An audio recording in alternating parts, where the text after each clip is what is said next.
thing started was a concerned citizen found a dead tiger shark, not even a hammerhead, a dead tiger shark in Juno Beach. And they were like, I don't want this on my beach.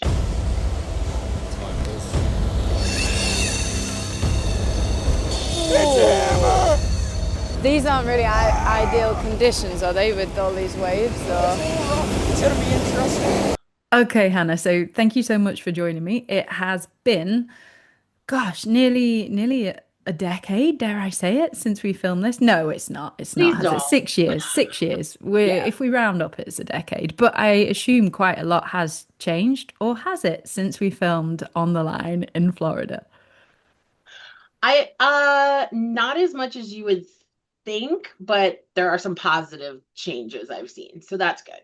Yeah. When we came out, we saw one of the worst examples where the shark actually died. Not right there on the beach, but a little bit later after the fishing incident.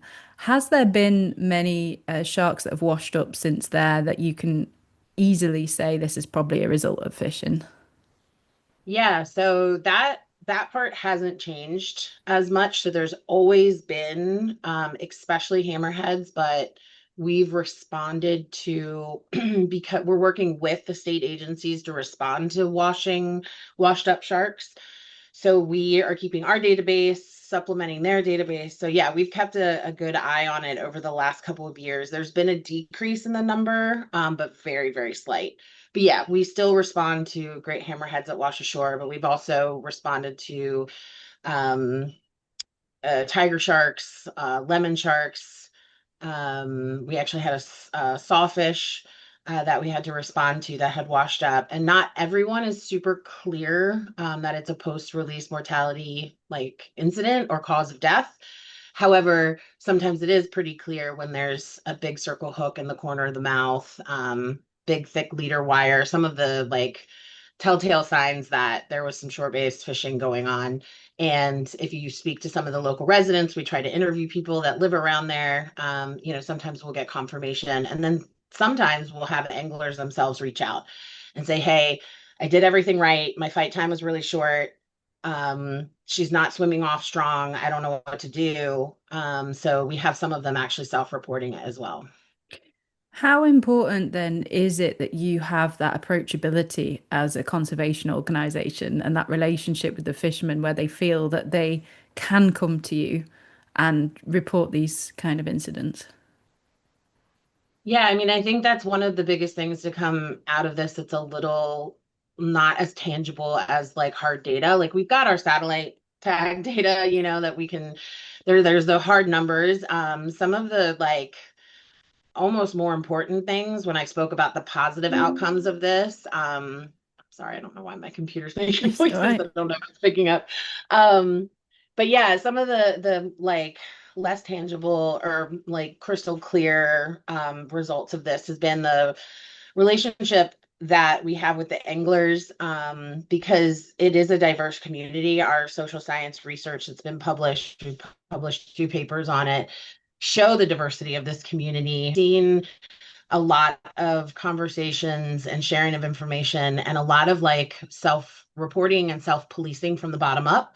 So we had the top-down regulations from the FWC. They went as far as they legally could in writing out those regulations. But I think what was kind of like a bonus was the fact that, some of these anglers told us that they're like, really enjoyed working with us because they learned a lot. And also they're kind of using that relationship to kind of tell other people, hey, listen, based on the work we did with ASC, this is what you need to have. Go out with somebody with more experience, make sure you're getting, they're starting to spread that information throughout their own community. And they listen to each other more than they would listen Yeah. to later a scientist. So yeah, I mean, I think it's hard to quantify, but I think it's definitely a benefit that the sharks are seeing in the long term.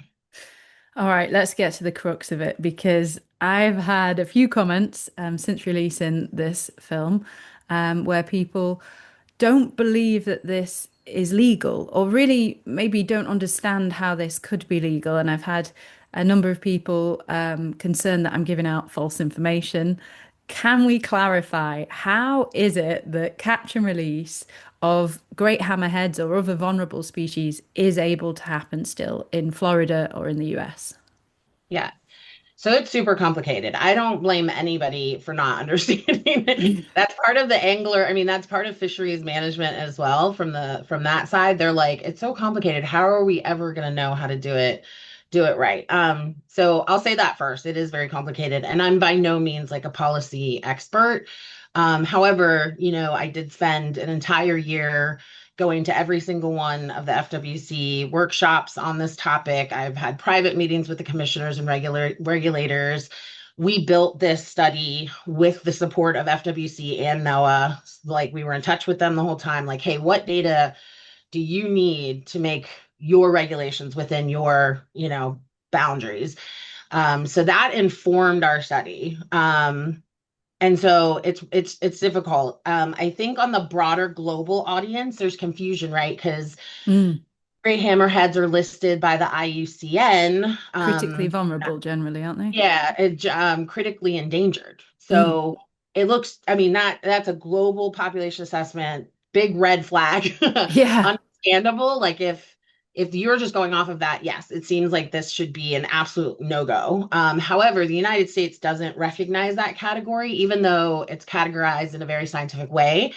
They do their own stock assessment. So the animals and the actions, like the fishing activities that go on in our state and federal waters, they don't really listen to that categorization. That doesn't play in at all. So from a global perspective, I'm sure it's shocking. I know we've gotten some messages from the UK and like some other places, and they're like, I don't understand. Like everywhere I've ever heard, they're like critically endangered. So just keep that in mind. The US has their own rules. Not And they're shocking. not they're not answering to the IUCN on that. Like they're completely within their own rights to have those rules. 100%. Yeah, the IUCN is just a standalone scientific like analysis of the global and regional populations of animals. What you do with that information as an individual, an organization, a nation, that's up to you. It's not a convention that anyone signed on to. It's not legally binding in any way. They don't have to address it in any way. So it's very helpful. And from a conservation point of view, I use it. I point it out a lot. Like, hey, Mm. the global population is critically endangered. We have to keep that in mind. But it doesn't have anything to do with forming the rules and regulations in the state of Florida or in the United States. So that I think is again totally understandable.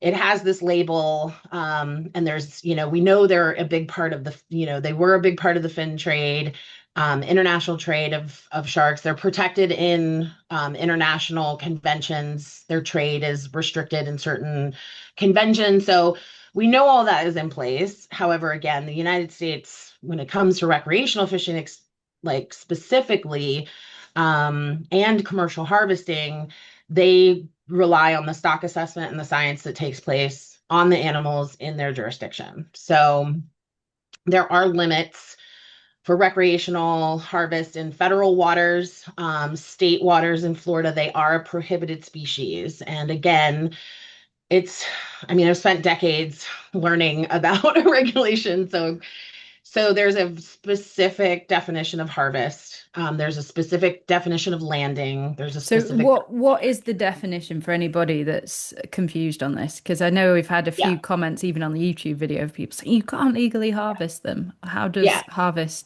that defined in Florida? So I don't know the exact words, but I would encourage people. I mean, I don't know if we can put the link. I We think can put it's, the link. Yeah, absolutely. yeah, in the YouTube or in this video. But again, even reading through it, it's complicated. I've had to go back to law enforcement and say, like, hey, the captain of FWC law enforcement, Captain Scott Pierce, like, I've been like, hey, can you just so when I'm talking to anglers, like, I know I'm sharing the right information. So harvesting is take. It's taking, it's Catch and catching and kill. keeping, yeah, Yeah. killing and keeping the animal. So that's harvesting, and that's usually associated with commercial harvest. For recreational in the state of Florida, anything that is prohibited species, and we have a long list. So that's one thing Florida did right was they did prohibit the harvest of some really important big species of sharks. Great hammerheads being one of them. So they are prohibited from harvest. So the tight line you have to walk with regulations is not restricting access to the here in Florida, not restricting the access to the activities, but protecting the catches when and if it happens. So landing is also something that's confusing. According to the law enforcement officers that I've spoken to, again, the head of law enforcement, FWC, landing is an act that's associated with harvest. So technically, when you put out there's a definition for land-based shark fishing. So it's a certain hook, a 4 foot leader, or longer, and it's casting bait other than like actually casting it, whether it's using a kayak or, so there's certain definitions. So we all know that these guys are land-based shark fishing, right? Hmm. But their argument was we can't, um, what's going to bite our line. So then the next kind of set of information in the regulations is, well, if you do see it's a prohibited species, they have to keep, gills submerged and the line has to be cut. Yep. But that's where a lot of people stop reading. If you follow it down throughout the rest of the language, essentially that is not like there's language in there that says they can take the time to cut the line. They can't delay the release. So they've built in these things where basically they're telling people like there was a big pushback during those meetings initially. People don't want 60 meters of monofilament trailing behind a shark. So it's like, where do you find that line? Like, yes, there are these rules, but that doesn't mean the anglers can't take time to try to cut the line as close as they can to the hook. And then sort of at the bottom, it's not I don't know the exact language, but it's like none of this supersedes angler safety. So at the end of the day, look at it from a law enforcement side, and you're like, how do they see this video and it satisfies a portion of the regulations, or it's a violation of some of the regulations, but it's not the whole regulation because they were being safe by bringing the shark out of the wash zone to be able to cut the line, so Yeah. it's difficult. And the FWC regulators that we've spoken to over like a decade of working on this have all admitted it's very difficult to write something out where it's just clear cut, but you're allowing people to fish because they didn't want to like they're never going to ban that activity. That was The what was activity told to being us. land-based Yeah. shark fishing. Yeah. So yes, there are some things that look like violations, understandably, and there are things privately I've shared where I'm like to law enforcement, I'm like, so can you, and they haven't even really, it's very much a case by case basis. Um, so yeah, I mean, I like, again, there's a common sense angle to it. And then, there's the difficulty of the actual, like, enforcing the regulations. And I think that's where the confusion, and totally understandable. But for people, what you showed in the video, um, So I there think was we had one hammerhead that was caught by that younger group of anglers that got it at the change of tide as well. So it was right out on the beach, or it was in the swell but getting sort of thrown onto the beach. So its gills, I guess, were not. And I guess even if they are submerged at that point, they were getting a bit of sand in there and all sorts of stuff. So it yeah. wasn't a pretty situation at all that we saw. But would that, in the case of the law, have been an illegal catch? So the way, again, it was described to me was it was unsafe for them to attempt to take the hook out in that wash zone. Right. That animal was, which I think we actually saw. Like, I think we saw the most dangerous part. Mm. The logical thing, again, the whole point of the study was not for me to give any kind of advice. What I would have done personally, definitely cut the mono and let Let that it animal swim off. go Yeah. before it ever got, close to the beach. Obviously, like to But us, that it's that very wouldn't be you obvious, doing the right? study then, though. That would be Right. you advising anglers. And the whole point of your study was that you wanted to get a non-biased recording of what is actually happening on the beaches, which involves, just as we did, having to just document what was going on without interfering. Tough Yeah. job. No, yeah, not my favorite.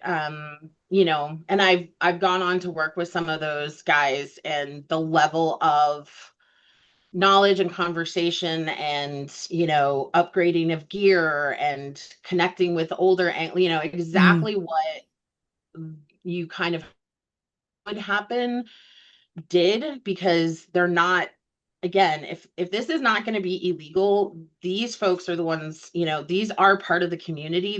These anglers, like, they do represent part of the community, so you want them to learn. Not everybody comes out of the gate with a master's degree and 20 years of experience. Like, these are kids who have all said, again, from our social science research showed, like, the main motivation is seeing these animals. They have a reverence for them. It comes off differently, and not everyone shares that same value or uses the same words. But, we did a full analysis, and, that is a motivation. And so using that to be like, hey, if you want to see them and catch them more, like, let's think about this. Let's look at our data. Let's talk about why did What's these working and survive what's and why not. did this not? Yeah. Mm. And and so in terms of the results from your study, another thing I think that really drives home the point that this is legally happening and that authorities are aware of it is the fact that you've given those results to Florida Fish and Wildlife, right? Yes. Yeah. So we and to be clear, we're not the only ones studying post-release mortality and recreational shark fishing. And we're not the only ones studying them from shore-based shark fishing. There's great work in Texas, and some other groups in Mississippi. However, we were the only group to tag more than two. And Yep. in science, you want a larger sample size. Um, and the thing that I think everybody needs to learn, especially in this day and age, is that the headline is not the whole story.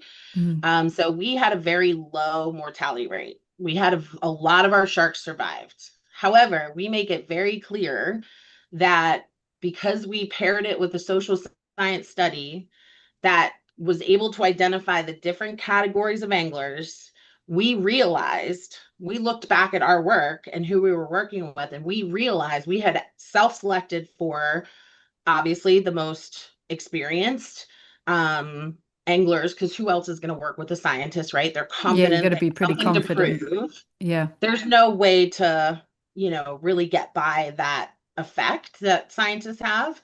So we realize that, and we have made that crystal clear. So because we paired it, I'm really glad that we paired it with that social science, because we have that caveat where we're like, Mm. this is the lower limit of the post-release mortality. We have the highest number of samples. Yes, our tags got shed early. However, we are also confident and working with other senior scientists and the tag manufacturer to indicate mortalities. We're really interested in the first 24 to 48 hours, which we were able to capture. So I just think it's a broader question of, like, I think it's easy to see a headline, oh, low mortality, that's great. No, we're really, really careful, especially talking to the anglers, to include that caveat to say, if you want this mortality rate to be low, these are the characteristics that we found work, because this is very much the lower limit. And we've shared the data with FWC. It was incorporated into the first ever hammerhead stock assessment, um, as like recreational fisheries data. So I just think working with the anglers, and being really transparent in all of our messaging has been super important. Would you say it would be best for great hammerheads if this was completely outright banned? So there's two people. There's Hannah, the, conservationist and who just loves the animals, and then there's Hannah, the scientist. And I'm really eagerly waiting to see the outcome of the stock assessment. Do I ever want to go and sample a dead pregnant hammerhead where I pull out 40 fetuses? No, no, I absolutely don't. I don't want to do it. It's not good for the environment. There's Mm. that person. Um, I think that done correctly, again, I don't know the chances of that happening. Done correctly, it could be a little bit better for the animals. But as soon as we know the outcome of that stock assessment, I think that would help, you know, advise or inform, the next steps in conservation of these animals. So just to give us a bit of context, the stock assessment that's going on now, this will be the first stock assessment in Florida or in the US for these particular species. Is that right? So it's in the Atlantic, US federal jurisdiction. So it's looking at these stock assessments. There's been a commercial fishery for them, and that's based on quotas. For a long time, they were kind of lumped together with other. It's kind of like, I mean, I don't want to demean the process because it's really intense, and fisheries science is extremely complicated. Mm. Uh, but it was sort of a best guess. This is the first time this hammerhead group, has been teased out, looked at the science and their specific life history characteristics, to say, are they being overfished? Is the stock overfished already? So they're going to answer that question for the entire, Atlantic commercial fishery. And because when they do that, they come up with the entire population, the whole stock, and then they kind of carve out the pieces. What are we expecting to die from post-release mortality in recreational and commercial? What portion are going to be, harvested legally in the commercial fish, or in the recreational fishery? You kind of figure out, like, Yeah. what are the slivers of this pie, and then what's left over, as long as it stays under the maximum sustainable yields, that goes to the commercial harvest. But this will be the first time it's based on data specific to this group of animals. Is there a chance that the commercial fishery could get banned with this information? Yeah, I mean, if it comes back that there's two categories, sort of like that they're overfished. So that means that the stock is below, like, its biological, like, threshold, and overfishing is occurring. So, like, based on current regulations and quotas, if everything stayed the same, we are overfishing these sharks year after year. So if that's the case, there could potentially be a big adjustment to the quota. Um, they may become prohibited in the commercial fishery.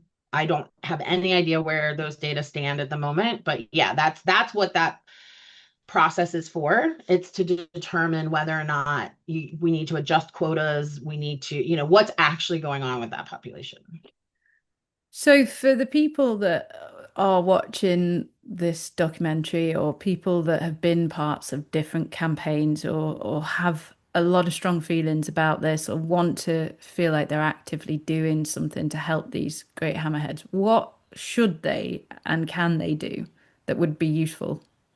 Yeah, I mean, and I hope people exercise their rights. If you don't like the regulations, or if you don't think regulations are being enforced, you kind of have to roll up your sleeves and get engaged. Starting converse. I mean, that's how everything started. Was a concerned citizen found a dead tiger shark, not even a hammerhead, a dead tiger shark in Juno Beach, and they were like, I don't want this on my beach. Mm. Like, I don't know why this beautiful animal is dead. And so that sparked, they contacted FWC and were super persistent, got meetings, and so that honestly is, petitions, are a well-written petition can be useful. It's very specific in how it's written and who it's addressed to and who's signing it. So there's lots of details there. But yeah, I mean, that's something. And then really just rolling up your sleeves and, like, start asking questions. Go to FWC meetings if they allow public comment. Again, I don't know what's going on. I don't know what's going on with the commission at the moment, but as for what happens in the state of Florida, that is the first place to start. Um, and yeah, I mean, I encourage the more people who are engaged in this, and if your side is being heard, that's your role and that's your right to do that. Yeah, just as a scientist, I've had to stay neutral in my lane and collect those data and, hand those over to policymakers. and sort of work with the stakeholders and the policymakers, make sure everybody knows what we've collected. But yeah, I encourage people to definitely, reach out and get engaged and get involved.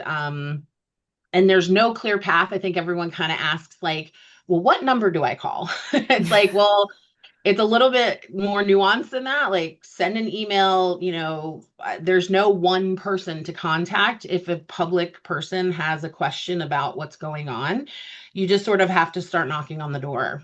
Is it If it's complex something, on purpose? Is that by design on purpose to make it difficult to interpret or to enforce or to change regulations? Is that kind of part of it? I don't know what the intentions are. My understanding is that in each state, there's sort of a like certain ways regulations are um addressed. And so like for my like things like in California, it is just very clear cut. This is banned. Don't do it. You'll get in trouble. You'll get fined. Clear cut. Mm, In other areas, sort of like in Florida and Texas, it's like they don't want to restrict access. Like their big mission is to have people fishing, whether it's right or wrong. You just have to understand like where they're coming from. And again, I'm not a spokesperson for FWC or their regulators or directors or anything.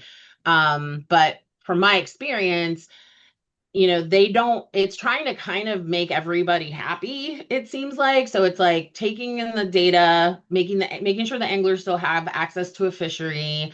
Um, but making sure the public that showed up and taking their comments, so the whole cut the line thing, the whole that was came from someone just standing up at a meeting and being like, I'm a citizen, I care about these, I think you should add this, and they did. but then So they I think added it's an extra yeah, caveat that sort of right. makes that Well, less effective. and meeting with legal, everything passes through their legal team, and a legal team is going to say, we cannot require people to enter the water with an apex predator to cut the line to make sure that that animal stays safe. So Mm, from a legal perspective, they're like, we have to cover ourselves. We can't require people to do that. So we have to show that angler safety is actually paramount. So I understand having to put that, like I yeah. understand from that side. Like you and I are pretty comfortable around these animals.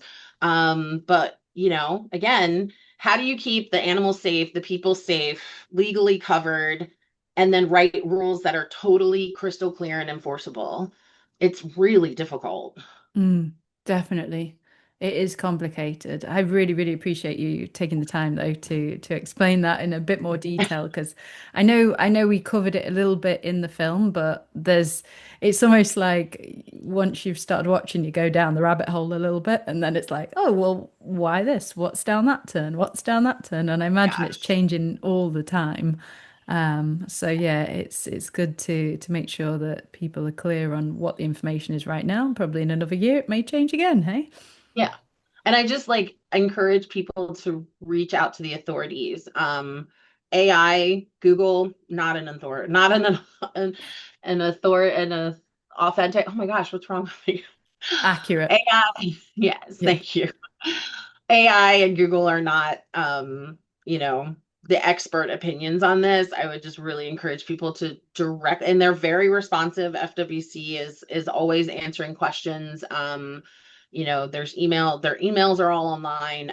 If you have a question, and even for the anglers that are watching or listening, if you have a question as well, like reach out, ask a Mm, question.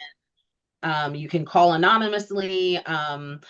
And I think that's the way, a lot of this stuff is going to get answered. It's a little bit scary when the answers are coming from like echo chambers. I just want to make sure that you're getting like the authentic original answer. but So, that's, I think, the thing that I most admire about you, Hannah, though, is that although you come from shark conservation background, diving with sharks, spending a lot of time in the water with these guys and like marveling in them just as anyone else does, you see the value of collaboration in terms of moving forward. You know, you can't protect something from within one echo chamber, you have to speak to lots of echo chambers and they have to find something they agree on. And it's complicated. It's the same repeated in so many different facets of wildlife Yeah. conservation, and it's a hard slog. And I really admire that about you, that you've not taken the easy path here. I don't know what I don't know what I was thinking.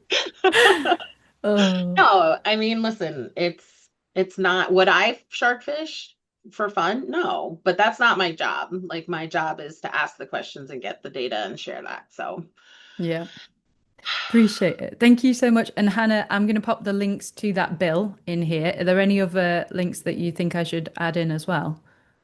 if I can find any like comprehensive contact page for the FWC folks that I know are pretty responsive, I'll put that in there as well, or I'll send that over to you. But no, I think that would just be helpful. I mean, again, it's super complicated and it can be interpreted in lots of ways. That's kind of the nature of regulations, but that'll be at least the starting point. Amazing. Thank you so much. And I'm going to cut while I've got a big jet engine going across. Right Cheers, on. Hannah.